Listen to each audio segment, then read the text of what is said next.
All praises to Yahweh, Bashim, Yahweh Shai.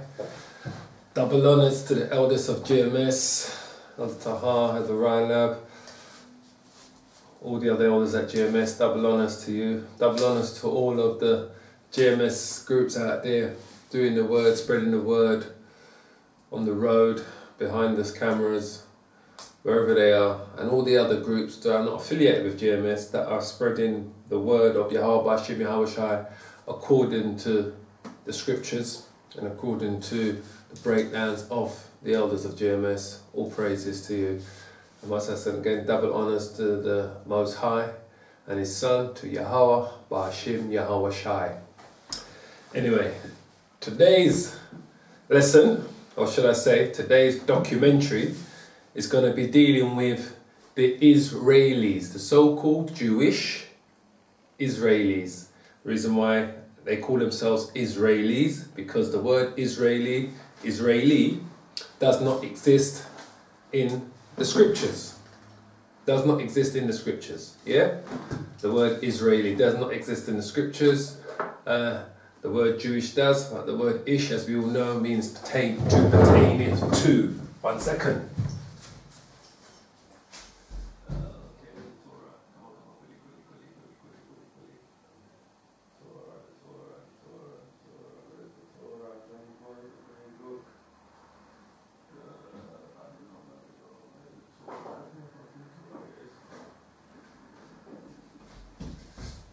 Okay, sorry about that, folks, but I just went to get the Torah.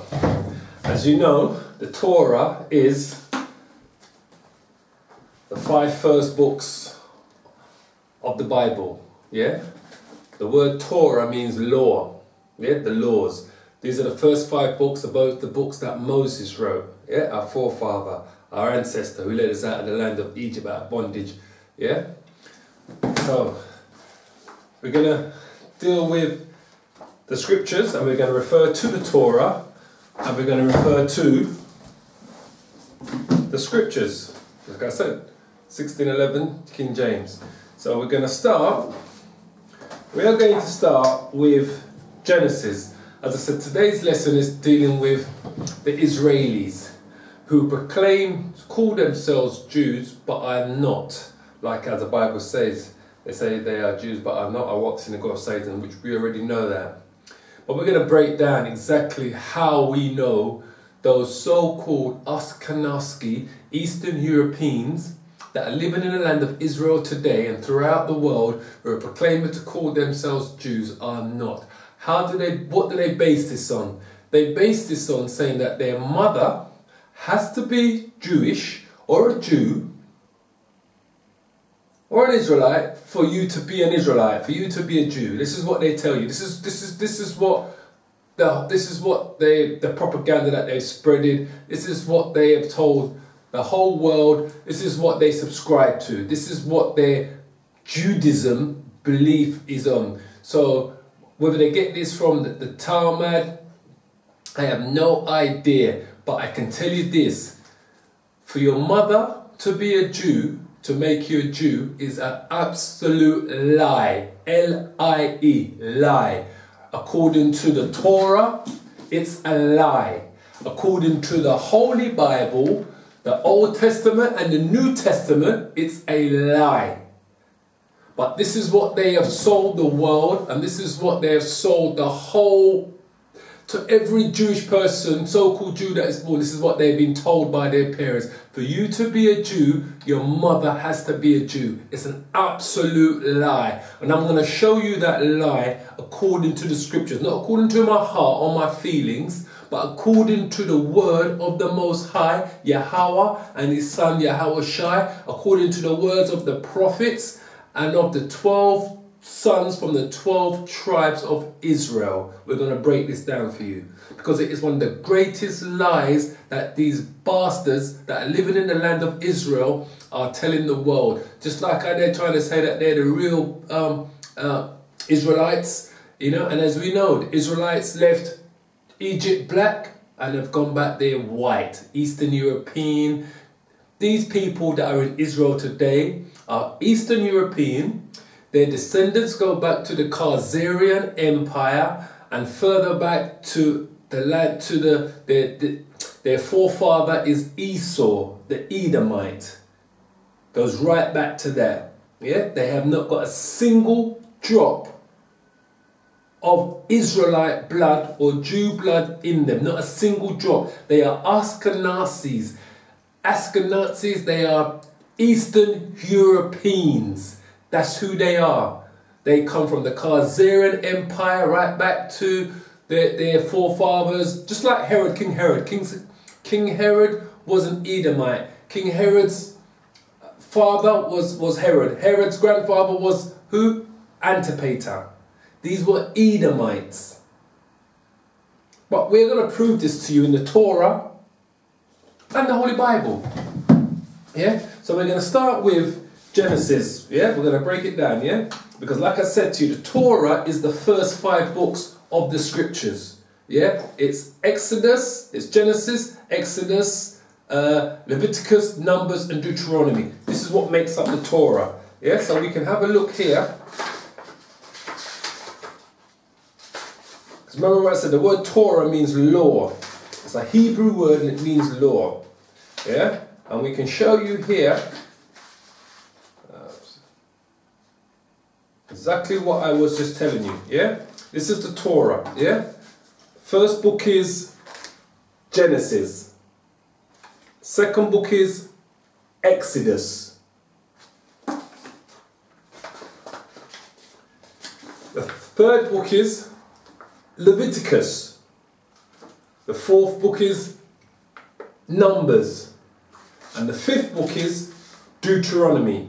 Yeah, this is the Torah, the book of the laws, the 5 books that Moses wrote. Yeah? So don't get it twisted. Don't think that when you see these so-called Jews holding this book that somehow they got some different book. They're holding the first 5 books of what?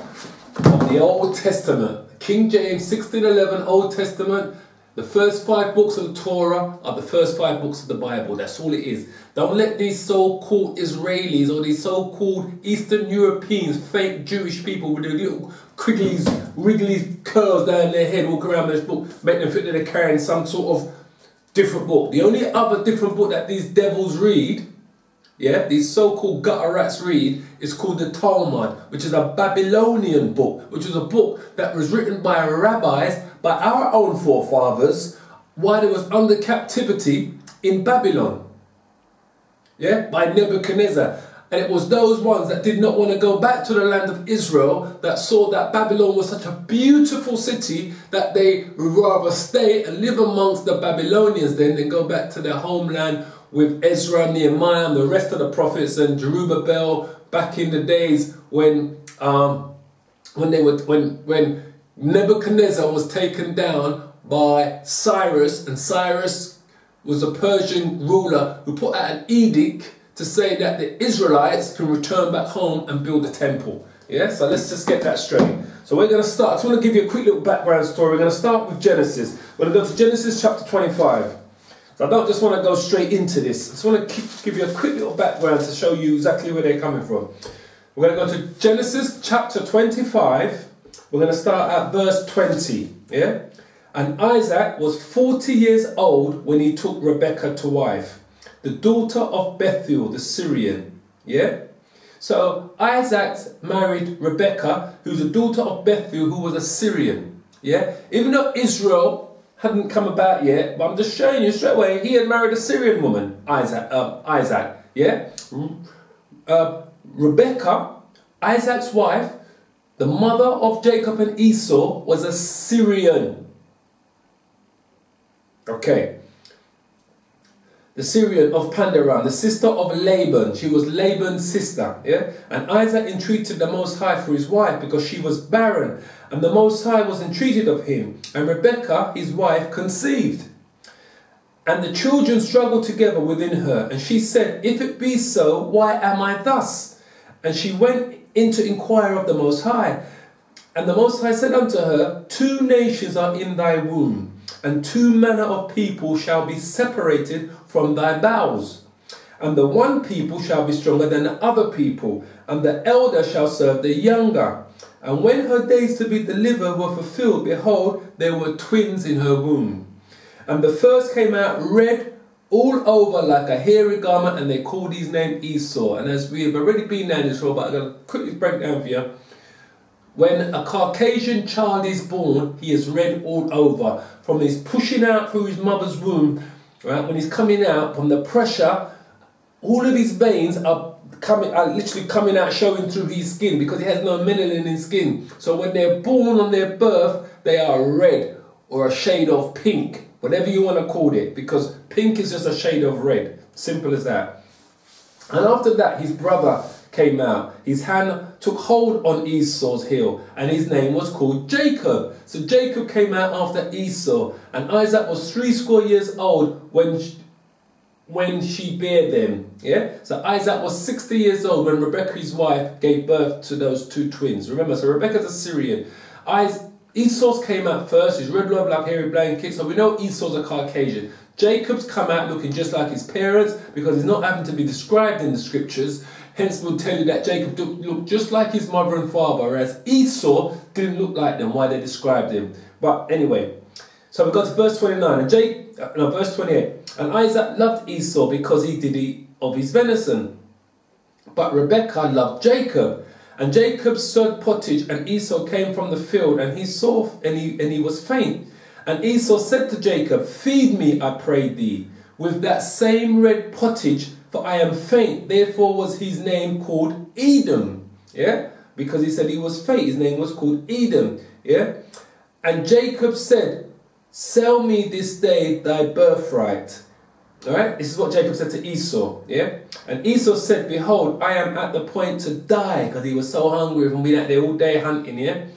And what profit shall this birthright do to me? So he couldn't see any profit in his birthright, meaning he's been the firstborn, because the firstborn of any family gets everything passed down from him, from the father, from the parents. That's how it always worked in biblical times, and that still works today with a lot of families, that the firstborn of that family, everything gets passed down to that child from the parents, yeah? So he's given up his birthright to Jacob, his brother, his paternal twin, because what? Because of hunger, because he wanted a pot of food. So Esau has sold his birthright to his brother. So verse 31, so we're in chapter 25, verse 31. And Jacob said, sell me this day thy birthright. And Esau said, behold, I am at the point to die, and what profit shall this birthright do to me? And Jacob said, swear to me this day. And he sware unto him, and he sold his birthright unto Jacob. Then Jacob gave Esau bread and pottage of lentils, and he did eat and drink, and rose up and went his way. Thus Esau despised his birthright. And he probably despised his birthright because it didn't look like his family, his relatives, the people that lived within his village, people that lived in maybe neighbouring villages. He realised that he stood out. If you can imagine a Dundas today, a Dundas knows that he stands out. Anywhere he goes, you know, people are going to be looking at him from all sorts of corners. Maybe one won't catch his eye, but he knows that he stands out. So Esau was the same. Esau knew that he stood out. Anyway, we're going to go to Genesis chapter 27. Yeah, we're going to start at verse 1. So I just need to give you this background story of how the 12 tribes came, where they came from, basically. So we know Isaac and Rebekah had two children, Jacob and Esau. Yeah? So we go to chapter 27. Genesis chapter 27 verse 1. And it came to pass that when Isaac was old and his eyes were dim, so that he could not see, he called Esau his eldest son and said unto him, my son. And he said unto him, behold, here I am. And he said, behold, now I am old, I know the day of my death. Now therefore take, I pray thee, thy weapons, thy quiver and thy bow, and go out to the field and take me some venison, and make me savoury meat such as I love, and bring it to me, that I may eat, that my soul may bless thee before I die. So Isaac has basically said to his son Esau, go out, hunt, get some venison, bring it in, cook it, I'll bring it to me, sit down, we'll have a meal, and I can bless you, because he could feel that he was on his last days, that he was living his last days. Isaac could feel that.